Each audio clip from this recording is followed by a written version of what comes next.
اللہ تبارک و تعالی نے اسلام کو جب کامیابیاں اور کامرانیاں عطا کیں اور نبی پاک صلی اللہ تعالی علیہ وسلم کے دین کو اللہ نے غلبہ عطا کیا تو 9 ذی الحج میں حج فرض کیا گیا۔ حج اس سے پہلے بھی کیا جاتا تھا، قرآنی شریعتوں میں بھی حضرت ابراہیم علیہ السلام کے طریقے پر حج ہوتا تھا، پھر کفار مکہ نے، قریش مکہ نے اس میں کچھ غلط رسومات شامل کر دیں، کپڑے اتار کر معاذ اللہ کعبے کا طواف کرنا، قربانیوں کا گوشت خانہ کعبہ کی دیواروں سے ملنا اور بھی کئی بیہودہ رسومات اس پاکیزہ اور خوبصورت عمل کا حصہ بنا دی گئیں۔ پھر 9 ذی الحج کو حج فرض ہوا۔ نبی پاک صلی اللہ تعالی علیہ وسلم نے حضرت ابو بکر صدیق کو امیر حج بنا کے رخصت فرمایا۔ دیکھیں کہاں کہاں محبوب انہیں اپنا نائب بناتے ہیں۔ اب 9 کو تو حضور نے حضرت ابو بکر صدیق کو امیر حج بنایا اور پھر اعلان فرمایا، جہاں جہاں مسلمان آبادیاں تھیں وہاں اعلان کر دیا گیا کہ آئندہ سال رسول پاک علیہ السلام خود حج کے لیے تشریف لے جائیں گے۔ اب ایک بڑی تعداد مسلمانوں کی جمع ہونے لگی۔ ذی القعدہ کے آخری ایام میں ہزاروں کی تعداد میں لوگ مدینہ شریف میں جمع ہو گئے۔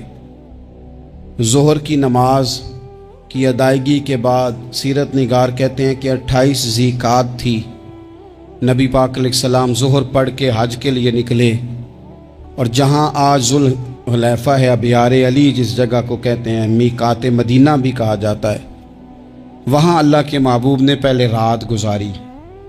وہیں پہ نبی پاک صلی اللہ تعالی علیہ وسلم نے احرام باندھا، حضور تشریف لے گئے۔ یہ حج قران تھا۔ نبی پاک صلی اللہ تعالی علیہ وآلہ وسلم کے ساتھ اس طرح لوگ امڑ کے آئے، جہاں جہاں سے لوگ تھے مسلمان وہ سارے جمع ہوئے حضور کے ساتھ اللہ کی بارگاہ میں حاضر ہونے کے لیے۔ 1,40,000 صحابہ، یہ ایک ہی دفعہ صحابہ کا اتنا بڑا مجمع جمع ہوا ہے، ایک ہی دفعہ۔ اور حضور علیہ السلام کی خواہش تھی کہ یہ سارے لوگ وہاں پہنچیں۔ محبوب کریم علیہ السلام 4 ذی الحج کو حضور علیہ السلام نے طواف کیا، صفا مروہ کیا، احرام نہیں کھولا، قربانیاں ساتھ تھیں، چونکہ یہ حج قران تھا۔ اللہ کے رسول صلی اللہ تعالی علیہ وآلہ وسلم نے پھر 8 ذی الحج کو ظہر کی نماز جا کے منا کے میدان میں ادا کی۔ 9 ذی الحج کو مسجد نمرہ کے پاس کوہ صبیر پر جب سورج کی کرنیں چمکیں، قربان جائیں کیا نظارہ ہوگا۔ لبیک لبیک کی صدا آ رہی ہے، دے کون رہے ہیں؟ مدینے والے محبوب صلی اللہ علیہ وسلم۔ حضور اس لشکر حسن کو لے کر، اس نور بھرے قافلے کو لے کے، یہ کون ہیں جو حضور کے ساتھ سارے نکلے ہیں؟ یہ کون ہیں سارے؟ یہ وہ فیروز بخت سعادت مند لوگ ہیں کہ ان میں سے جس نے ایک دفعہ بھی ایمان کی حالت میں حضور کو دیکھا اور پھر خاتمہ بالخیر بالایمان کے ساتھ دنیا سے رخصت ہوئے، یہ وہ لوگ ہیں کہ ولی اگر 60 سال بھی سارا دن روزہ رکھے، ساری رات نفل پڑھے، ہر برائی سے بچے، لیکن پھر بھی کسی صحابی کے قدموں کی خاک تک کو نہیں پہنچ سکتا۔ اور صحابی زیارت سے بنتا ہے، ولی عبادت سے بنتے ہیں۔ نبی پاک صلی اللہ تعالی علیہ وسلم کے وہ سارے صحابہ کون ہیں؟ السابق النجوم، یہ حضور کی چاروں جانب یہ چمک رہے ہیں، انہیں خود میرے نبی پاک نے ستارے فرمایا ہے۔ ایک سمت علی، ایک سمت عمر، صدیق ادھر، عثمان ادھر۔ ان جگمگ جگمگ تاروں میں بھلا مہتاب کا عالم کیا ہوگا؟ اور ہر کوئی فدا ہے بن دیکھے تو پھر دیدار کا عالم کیا ہوگا؟ تو نبی پاک صلی اللہ علیہ وسلم نے یہ وہ موقع تھا، 9 ذی الحج میدان عرفات، حضور صلی اللہ علیہ وسلم نے ظہر کی نماز ادا فرمائی اور پھر کچھ توقف کے بعد حضور کے لیے اونٹنی پر کجاوا سجایا گیا۔ حضور اپنی کسوا نامی اونٹنی پر سوار ہوئے، میرے محبوب نے خطبہ دینے کا ارادہ فرمایا۔ رب کریم نے ارشاد فرمایا الیوم اکملت لکم دینکم، آج میں نے تمہارے لیے تمہارا دین مکمل کر دیا ہے، مکمل ہو گیا دین، اس کے بعد کوئی اور دین نہیں آئے گا۔ اس آیت نے بتا دیا کہ حضور آخری نبی ہیں، دین مکمل ہو گیا، اب کسی اور پیغمبر کی، رسول کی، دین کی، کتاب کی ضرورت باقی۔ آج میں نے تمہارے لیے تمہارا دین مکمل کر دیا۔ اور کیا خوبصورت لفظ ہیں قرآن پاک میں، فرمایا وَأَتْمَمْتُ عَلَيْكُمْ نِعْمَتِي، اور آج میں نے تم پر اپنی نعمتیں تمام کر دی ہیں، نعمتیں مکمل کر دی۔ وَرَضِيتُ لَكُمُ الْإِسْلَامَ دِينًا، اور اللہ فرماتے ہیں میں نے تمہارے لیے دین اسلام کو پسند کیا ہے، یہ میری رضا ہے، یہ دین اسلام تمہارے لیے پسند کیا ہے۔ کوئی بندہ ساری زندگی مخلوق کی خدمت کرے، ساری زندگی رستوں سے کانٹے اٹھائے، ساری زندگی خیر کا کام کرے، کسی کو تکلیف نہ دے، لیکن اگر مسلمان نہیں نا، اگر کلمہ نہیں نہ پڑھتا، تو اس کی ساری عمر کی خیر بھی کسی کام کی نہیں۔ اس لیے کہ رب فرماتا ہے جڑ دین اسلام ہے، جڑ ہوگی تو پھر شاخیں قبول کی جائیں گی نا، تو اگر جڑ ہی سرے سے نہیں ہے تو خیر کرنے کا معنی۔ کچھ لوگ کفار کی، مشرکین کی تعریف کرتے ہیں کہ جناب بلے بلے اتنے ویلفیئر کام ہو رہے ہیں، تو یاد رکھو سب سے ضروری جڑ ہے۔ قرآن پاک میں رب تعالیٰ نے منافقین، مشرکین اور کفار کے اعمال کی بنیاد اس طرح کی بتائی ہے کہ جس طرح پتھر پر تھوڑی گرد پڑ جائے، ذرا ہوا کا جھونکا ہے یا بارش آئے تو پتھر صاف کا صاف ہو جاتا ہے۔ ان کے اعمال اس طرح کے ہیں۔ اس خیر کا کیا مطلب کہ جس خیر میں ایمان ہی شامل نہیں؟ جب تک بندہ مومن نہ ہو اس کا کوئی عمل بھی اللہ کی بارگاہ میں قابل قبول نہیں ہوتا۔ یہ آیت نازل ہو گئی، فرمایا دین مکمل ہو گیا۔ او میرے بھائیو، خدا را سوچو، کوئی شے مکمل نہیں دنیا میں، کوئی شے بھی۔ کروڑوں کا مکان بنا لو پھر بھی کوئی نہ کوئی نقص نکل ہی آتا ہے۔ کوئی دنیا میں شے مکمل ہے ہی نہیں۔ اگر کوئی شے مکمل ہے تو وہ مدینے والے رسول کا دین مکمل ہے۔ مکمل، جب ہم کہتے ہیں نا مکمل دین، تو لوگ سمجھتے ہیں تو شاید سادی سی بات ہے۔ یہ وہ والی بات ہے جو دنیا میں کہیں نہیں پائی جاتی۔ جب یہ آیت نازل ہوئی تھی نا، تو بخاری میں موجود ہے، ایک بہت بڑا یہودیوں کا عالم حضرت عمر فاروق رضی اللہ تعالیٰ عنہ سے کہنے لگا یہ جو تم پر آیت نازل ہوئی ہے نا کہ دین مکمل ہو گیا، یہ اگر ہم پر نازل ہوتی نا تو جس دن یہ آیت نازل ہوئی ہوتی ہم نے ہر سال اسی دن کو عید بنا لینا تھا کہ دین مکمل ہو گیا۔ الیوم اکملت لکم دینکم، دین مکمل ہو گیا، ہم تو عید بنا لیتے۔ تو حضرت عمر کہنے لگے ہم پر بھی بڑا فضل ہے، جس دن آیت نازل ہوئی تھی عرفہ کا دن بھی تھا اور جمعے کا دن بھی تھا، ایک نہیں دو عیدیں تھی مسلمانوں کی، دو عیدیں تھی مسلمانوں کی، دو۔ عزیز بھائی، دین مکمل اللہ نے دیا۔ اور حضرت عبداللہ ابن عباس رضی اللہ تعالیٰ عنہ نے تو ایک مقام پہ اس کا ذکر بھی کر دیا، جب ان سے کسی یہودی نے کہا نا یہ آیت ہمیں ملتی تو ہم عید مناتے، تو فرمایا تم ایک مناتے نا، ہماری دو تھیں اس دن۔ جمعہ بھی تو مسلمانوں کی عید کا دن ہے نا۔ بہت سارے لوگ ہیں بیچارے جو کہتے ہیں اسلام میں عیدیں صرف دو ہیں، اور وہ بھی صرف پریشانی انہیں عید میلاد النبی والے دن ہوتی ہے، اس کے آگے پیچھے نہیں ہوتی۔ حالانکہ نبی پاک علیہ السلام نے کہا ہر جمعہ بھی عید ہے، خود حضور نے فرمایا، لیکن وہ اڑ جاتے ہیں کہ نہیں عیدیں صرف دو ہی ہیں۔ بھائی آپ یہ کہہ سکتے ہیں کہ اسلام کی معروف عیدیں دو ہیں، اپنے معنی اور مفہوم کے لحاظ سے جس کو یوم عید کہا جائے وہ عیدیں دو ہیں۔ نبی پاک صلی اللہ تعالیٰ علیہ وسلم نے میدان عرفات میں خطبہ دیا۔ یہ جو واعظ و نصیحت ہے نا، خطبہ، تقریر، یہ دنیا کر رہی ہے، کرتی رہے گی، کرتی چلی آئے گی، اور اس کو میرے نبی پاک علیہ السلام نے پسند فرمایا۔ خیر کی بات کرنے والے کو حضور نے دعا دی۔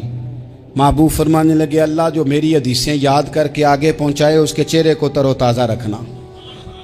یہ ابلاغ دین بہت بڑی بات ہے اگر کوئی خلوص نیت سے کرے۔ لیکن کائنات ارضی میں وہ جو حضور کا خطبہ حجۃ الوداع ہے، وہ دستور ہے، وہ منشور ہے۔ انسانی حقوق پر اس سے بڑا چارٹر نہ پہلے کبھی تھا نہ قیامت تک دوبارہ بن سکتا ہے۔ اس کو خطبہ حجۃ الوداع کیوں کہتے ہیں؟ ایک تو مطلب یہ کہ حضور نے یہی آخری حج کیا، اور دوسری بات یہ تھی کہ اس خطبے کے تھوڑے ہی عرصے بعد میرے نبی پاک نے وصال ظاہری فرمایا، اور اس خطبے کو رسول پاک صلی اللہ تعالیٰ علیہ وسلم نے شروع کہاں سے فرمایا؟ یہ خطبہ دیکھیں شروع کہاں سے ہو رہا ہے۔ انسان دنیا میں ملتا بھی ہے، جدا بھی ہوتا ہے، یہ جو جدائی کا وقت ہوتا ہے نا، جدائی کا، شاید بڑی سوچ سمجھ کے کہا تھا حضرت میاں صاحب نے، بڑی غور کر کے انہوں نے کہا تھا کہ دریا کنڈے روخ نہ لائیے، جو آوے رڑ جاوے۔ آپ میدان میں درخت لگاتے ہیں تو کبھی پھل گرتا ہے تو زمین پہ گرتا ہے، اٹھا لیتے ہیں، اگر دریا کے کنارے ہو تو وہ تو دریا میں گرے گا اور رڑ جائے گا، چلا گیا، بہہ گیا۔ فرمانے لگے دریا کنڈے روخ نہ لائیے، جو آوے رڑ جاوے، تے پردیسی نال نہ یاری لائیے، او دا جدوں دل کرے ٹر جاوے، وہ تو چلا جاتا ہے۔ یہ خطبہ شروع کہاں سے ہو رہا ہے؟ یعنی ابھی آغاز کلام ہے، بات آگے آئے گی، آغاز کلام ہے۔ میں کہہ چکا ہوں ولی شاید عبادت کر کے بنے، تقوی اختیار کر کے بنے، ولی اللہ کی حرام کردہ ہر شے سے اجتناب کر کے بنے، وہ جس میں شبہ ہے اس سے بھی بچے تو پھر ولی بنے۔ لیکن صحابی تو حضور کی زیارت سے بنتا ہے نا، نبی پاک کی زیارت سے بنتا ہے، اور صحابہ تو وہ صحابہ تھے جن کی ہر صبح عید ہوتی تھی، خدا کا قرب حاصل تھا، نبی کی دید ہوتی تھی۔ وہ تو اس طرح کا ماحول تھا کہ نبی پاک نے فرمایا حضرت ابو ہریرہ سے یہیں بیٹھے رہتے ہو، تھوڑا ذرا کبھی کوئی کام بھی کر لیا کرو، وقفے سے ملنے سے محبت بھی بڑھتی ہے۔ تو حضرت ابو ہریرہ اٹھے اور ستون کے پیچھے سے ہو کے واپس آ گئے، فرمایا آ گئے ہو؟ عرض کی حضور دل ہی نہیں لگتا تو جائیں کہاں؟ وہ جو حضور سے آ کے کہتے تھے نا یا رسول اللہ صلی اللہ علیہ وسلم، حضرت صوبان بن مالک، حضور نے فرمایا پریشان دکھائی دیتے ہو؟ کہا یا رسول اللہ ایک بات پریشان کرتی ہے۔ کہا وہ کیا؟ عرض کی حضور دل بے چین ہوتا ہے تو زیارت کو آ جاتا ہوں، آج ایک عجیب خیال آیا ہے، عجیب خیال آیا ہے، اور اس نے عجیب رنگ طبیعت میں بھر دیا ہے۔ فرمایا تمہیں کیا خیال آیا؟ عرض کی یا رسول اللہ صلی اللہ علیہ وسلم آج خیال آیا ہے کہ صوبان ہے، تو حضور کا غلام ہے، جنت تو حضور کے صدقے ملے گی، لیکن یہ ہے کہ حضور تو ہوں گے نا نبیوں کے ساتھ، تجھے ملے گی پر ملے گی تو غلاموں کے محلے میں نا۔ دل میں خیال آیا کہ وہاں زیارت بھی ہوگی کہ نہیں؟ او جنت میرے کس کاری جتھے یار نظر نہ آوے، زیارت بھی ہوگی کہ نہیں؟ حضور کی بارگاہ میں جب حضرت صوبان نے عرض کی تو رب کریم نے فرمایا محبوب جو تیری اور تیرے رب کی اطاعت کرے نا، اولئک انعم اللہ علیہم من النبیین والصدیقین والشہداء والصالحین، فرمایا ان کو اللہ نبیوں کے، صدیقین کے، شہداء اور صالحین کے ساتھ ہی جنت میں اکٹھا فرمائے گا، وہ اکٹھے رہے۔ تو جن کو تو جنت میں بھی حضور کی زیارت کے بغیر چین نہیں تھا، ان کو حضور نے خطبہ حجۃ الوداع شروع کرتے وقت پہلا جملہ پتہ کیا کہا؟ حضور اونٹنی پہ ہے، احرام باندھا ہوا ہے، 1,40,000 کم و بیش غلام سامنے کھڑے، عرفات کا میدان۔ محبوب فرمانے لگے پہلا جملہ، جو درد والے تھے وہ تڑپ گئے، یہ سارے درد والے تھے لیکن کچھ زیادہ مزاج شناس تھے۔ محبوب نے پہلا جملہ کہا، حضور فرمانے لگے لوگو جس طرح آج اکٹھے ہوئے ہیں شاید اس کے بعد دوبارہ ہم اکٹھے نہ ہوں۔ پہلا اعلان ہی کر دیا کہ یہ تمہارے ساتھ جو آج خطبہ ہے نا، اس میں اشارہ دے دیا کہ دوبارہ نہیں جمع ہوگے، اگلا حج نہیں کرنا، بس ختم ہوئی بات، یہ آخری پہلی بات ہی حضور نے یہ بیان کی۔ اب وہ اتنے دل نرم ہو گئے حضور کی بات سن کے، آنکھوں میں آنسو اس طرح آ گئے، طبیعت کا ملان اتنا بڑھ گیا کہ ہر ایک کا دل کشکول بن گیا، ہر طرف سے آہیں اور سسکیاں ہیں کہ حضور کے وہ جملے یوں صحابہ لے رہے تھے جب آپ سے کوئی کہہ دے کہ بھائی یہ وقت بس آخری ملاقات کا ہے، تو پھر انہوں نے وہ تو حضور کی ہر بات ہی توجہ سے سنتے تھے، پر یہاں جو انداز بن گیا وہ انوکھا بن گیا۔ فرمایا شاید دوبارہ ملاقات نہ ہو۔ پھر میرے کریم محبوب صلی اللہ تعالیٰ علیہ وسلم نے فرمایا جس طرح تمہارے لیے یہ شہر حرمت والا ہے، مکہ حرمت والا ہے نا، ایک نیکی کرو تو مکے میں